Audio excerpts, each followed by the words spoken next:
All right, everybody, I'm gonna move some of this stuff out of here. Thank you guys for showing up.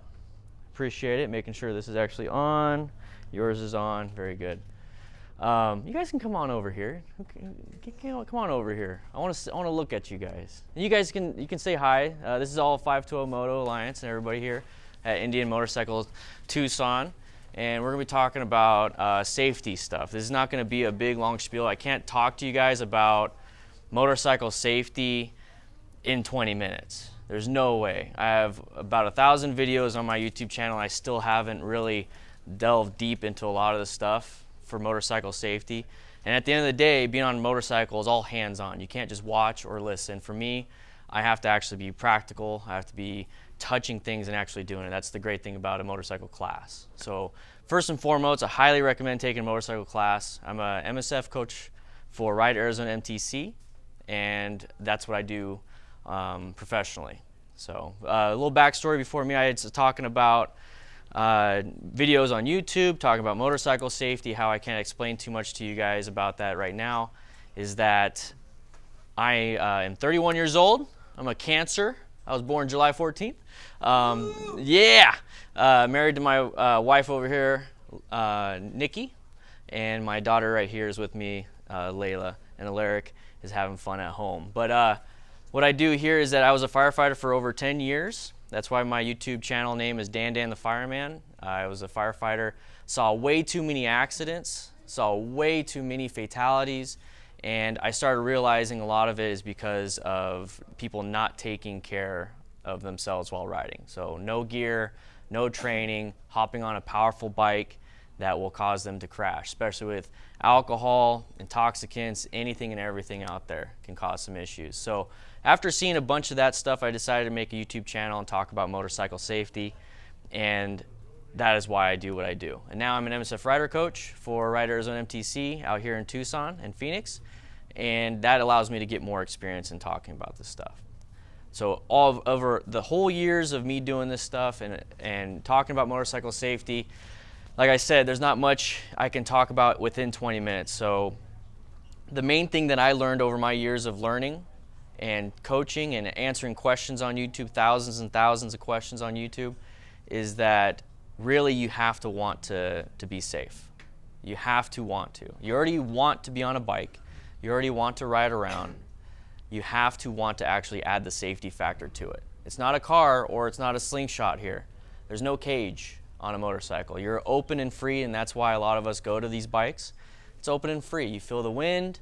You're not encased in anything. You have a great field of view everywhere, not like a car where you have the A-posts and everything and you have to look for your blind spots. So when you're on the bike, you have to create your own safety. You have to create it. It's not given to you. So there's multiple aspects to that. Motorcycle training is one of them. Wearing full gear is another. And paying attention to other drivers, and that goes with the training. So first and foremost, the one thing that you can do that will not take any time at all other than clicking a few buttons or swinging by here at Indian Motorcycle Tucson is getting yourself gear. So first and foremost, the absolute easiest thing you can do is wear full gear. And that means a full face helmet at most times, a jacket, my pants, these are my pants right here, motorcycle pants, specifically for riding. These are jeans, they're not specific for riding. Motorcycle boots. I'm so glad we have props up here. These are motorcycle boots. I prefer boots over, and then gloves. And I prefer boots over shoes because you get that extra ankle protection. I prefer a full face helmet because 50% of all motorcycle crashes that involve the head will involve your face in some manner, especially the chin. I think they did a study, it's 20% on the right, 19% on the left at every impact. So it's very important that we wear a full face helmet to protect that. I was wearing a 3/4 helmet. There's plenty of 3/4 helmets in here. I wore that when I first started riding, and the few things that actually caused me to switch to a full face helmet is fatal trauma to the face. As a firefighter, I saw that multiple times. The whole system, their body, their chest, arms, everything, perfectly fine. Got T-boned, or they T-boned another car, which is one of the dangerous things out on the road is intersections and curves. Each time this motorcyclist, not each time this one, but each time a motorcyclist crashed into a car, facial trauma caused inadequate breathing, and that's what killed them. So the rest of their body is perfectly fine. They weren't bleeding out, nothing like that. Their airway was compromised, completely torn off their face. And me seeing that, wearing a 3/4 helmet, seeing this rider wear the same helmet that I was wearing, caused me to get a full face helmet. So I'm lucky enough to see that, to change my behaviors, which is the main thing that we're talking about here is behaviors. So I highly recommend a full face helmet. And we got one right here. This is my full face helmet on the ground. Once again, you're going to protect your face. Okay. The back of your head is perfectly fine when you have a normal helmet. Top of your head's going to be perfectly fine. Unless you're spinning around on top of your head, you don't really have to worry too much about that. But mainly, it's the face. Gloves. Once again with gear. Gloves, I have my gloves on my pants right there. Gloves are very important. Who here works with their hands? At any point, you work with your hands. What about at home? You work with your hands? You have to do anything with your hands? You do things with your hands. Yes. If you trip and fall right now, what are you going to do? You're just going to put your hands in your pocket and hit your face? You're going to put your hands out. That is the main thing in a motorcycle accident. I watch a bunch of motorcycle crashes online. I actually have a live stream that goes over motorcycle crashes, how to prevent them, what happened, what type of injuries can happen. And one of the main things is that I like to freeze frame it when the moment they fall off the bike, their hands go out. That's why on motorcycle gloves, there's reinforcements on the palms. It's not for comfort, usually. It's mainly for crashing. So when you put your hands down, hopefully this will take the brunt of the road rash, and you don't have to have bandages on your hands so that when you go to work and you have to work with your hands, you don't have to take 6 to 8 weeks off. When you're going home, you have to wipe your butt, your hands are screwed. You don't want to do that. Same thing with like I said, the helmet. If anybody here has to be on TV, on YouTube, or anything like that, if you crash and damage your face, can't talk, get wired shut because you don't have your full face helmet, well, you're out of work. It's very important. So once again, these hobbies and these passions that we do can affect the rest of our life. So start thinking in that way. Same thing with motorcycle jeans. The back of the jeans, the back of the pants on motorcycle pants are usually Kevlar lined. Aramid fibers, different fibers. Same thing with impact resistance with the armor inserts in the knees, and some jeans have in the hips, mainly in the knees. When you trip and fall, you put your knees down first. Usually hands, knees go first. You fall to the side, your hip hits. Your hip will hit the ground first. That is why there's impact resistance in the knees. There's armor right here. That's why you have that.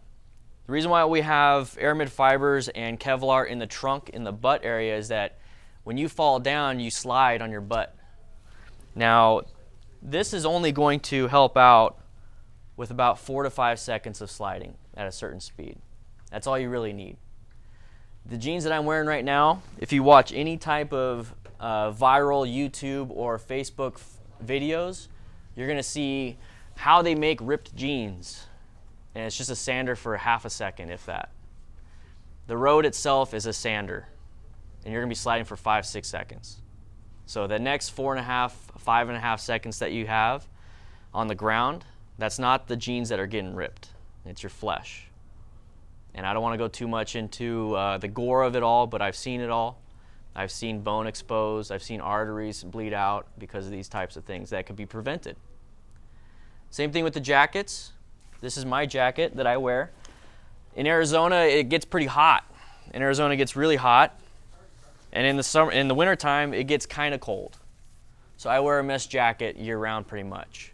The easiest way to, like I said, for motorcycle protection is to wear full gear. Get yourself a nice quality jacket with, once again, some type of abrasion resistance, which is this white portion. The mesh right here won't do much, but once again, when you fall down, do you fall down belly flopping and sliding the inside of your arms? You slide down and try to protect your core. That's why you have impact resistance on the shoulders, or on the elbows, the shoulders, and you have the abrasion resistance on the outside. Very important to wear this. Once again, you also get a spine protection with the back.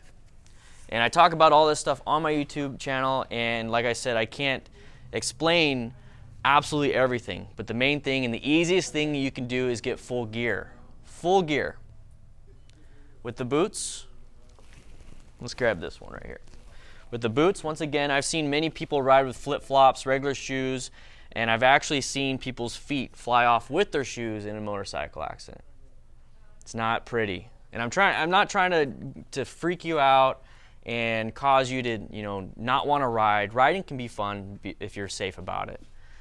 But once again, I need you guys to know the dangers, because this is why I take safety very seriously, because I've seen the dangers. I've seen people's feet, hands, bodies, everything mangled because of motorcycles. Wear boots. Wear motorcycle shoes. They have special D30. It's the special non-Newtonian fluid. It's that orange armor where it's nice and pliable, but the moment it hits something and there's an impact, it hardens up. They usually put that in gloves and boots. So boots, you'll have ankle protection, a toe box, and once again, on the middle, who here has floorboards on their bike? Anybody have floorboards on their bike? Yeah, you do? Okay, so floorboards are very easy because they apply pressure along the whole foot. So the rest of us probably have pegs like these on the Scouts right here. So you're putting a lot of pressure on that one spot. In motorcycle boots that are outside of normal shoes, they have a nice shank in the middle, right inside. What that does is displace the pressure, so it makes it easier for you to ride.